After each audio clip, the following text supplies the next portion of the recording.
Bienvenue sur notre page. Evra Akwasi, votre ingénieur en génie civil et hydraulique, promoteur d'entreprise Génie H-Pro, avec la santé toujours surdimensionnée. Ok, j'espère que cette vidéo vous trouvera en parfaite santé. Vous savez, j'ai longtemps prié le Seigneur pour qu'il me donne vraiment un don qui me permettra vraiment d'exceller dans ce domaine. Depuis près de 3 ans, je pense. Mais malheureusement, je n'ai pas encore eu de réponse à cette prière-là. Mais comme Dieu sait faire les choses, il met toujours devant nous des personnes dotées de talents extraordinaires pour nous aider à avoir ce que nous avons demandé dans la prière. Vous savez, hier sur un chantier, j'ai rencontré un magicien, un devin même si vous voulez. Quelqu'un d'un talent vraiment extraordinaire. Ok, je vous explique. Je suis contacté pour une visite d'expertise sur un projet de construction d'un bâtiment R+3 à usage commercial et aussi habitation en même temps. Donc j'arrive comme d'habitude, je fais mon examen visuel et je me rends compte que ce n'est pas vraiment ça sur le chantier, pour vous dire vrai. Quand je regarde la structure avec simplement l'examen visuel, j'ai vu qu'il y a déjà un problème. Donc je demande au maître d'ouvrage, je dis bon, est-ce que je peux avoir le plan d'exécution?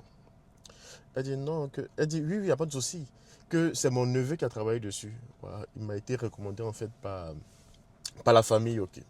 Donc je dis ok, appelez ce neveu là, on va voir. Donc elle appelle le neveu. Je dis mais et les plans d'exécution du projet? Parce que je suis là en fait pour une visite d'expertise.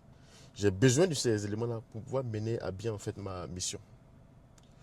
Il me dit oui, effectivement, les plans d'exécution sont là. Donc moi je lui dis, mais est-ce que tu peux me les envoyer? Il dit non, si tu veux, attends-moi sur le chantier. Les plans d'exécution sont dans la tête. C'est ce qu'il m'a dit. Hein. Il dit on n'a pas dessiné, mais ça va être dans la tête en fait. N+3. Les plans d'exécution sont dans la tête. Automatiquement, j'ai conclu en fait l'appel. Je lui ai dit, ok, pas de souci, monsieur, je vous rappelle.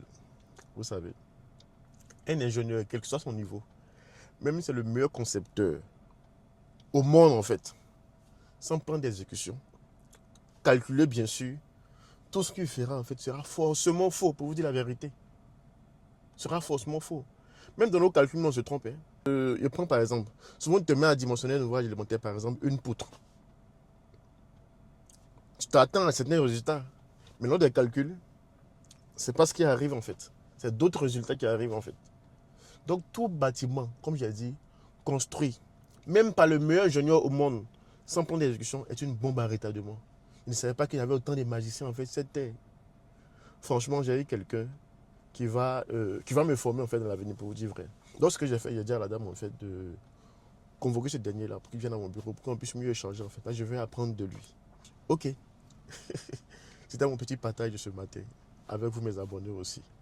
Voilà. Faisons concevoir nos projets par les architectes pour les plans d'architecture et aussi par les ingénieurs pour les plans de structure. Et avec ces documents-là, on pourra aller à la construction. Avec ces documents-là, on pourra aller à la construction pour une construction sûre et économique. Merci.